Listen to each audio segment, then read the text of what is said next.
অভয় ধর্ষণ খুন কাণ্ডে কড়া পদক্ষেপ মুখ্যমন্ত্রীর। সন্দীপ ঘোষের বিরুদ্ধে আইনি ব্যবস্থা নিতে অনুমতি। সন্দীপের বিরুদ্ধে ব্যবস্থা নিতে অনুমতি মুখ্যমন্ত্রীর। আইনের ঊর্ধ্বে কেউ নয়, সত্যকে চেপে রাখা যায় না।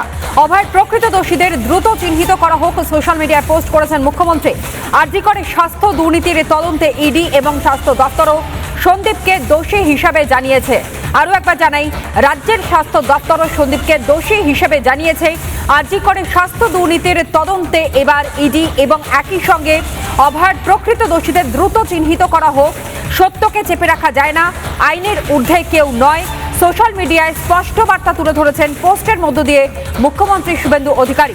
গত কয়েক বছরে পশ্চিমবাংলায় মহিলাদের উপরে, মা বোন দিদি এবং শিশু কন্যাদের উপরে যে ধরনের অত্যাচার হয়েছে, স্পেশালি এসসি এসটি এবং মাইনরিটিস মহিলাদের উপরে যেভাবে অত্যাচার হয়েছে, এই বিষয়ে আরেকটি কমিশন আমরা তৈরি করেছি। আমাদের কমিটমেন্ট ফুলফিল করলাম।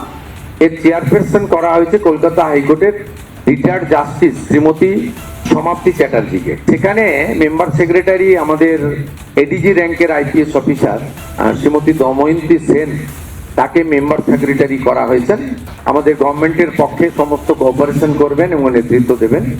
অফিস চালু করে দিলে ডেডিকেটেড পোর্টাল কমপ্লেন দেওয়ার জন্য, এবং আমাদের হোয়াটসঅ্যাপ নাম্বার, মেল সবগুলো দেবেন, এবং পুরনো পেন্ডিং ইডি বা এফআইআর যেগুলো পড়ে আছে সেগুলো কালেক্ট করবেন।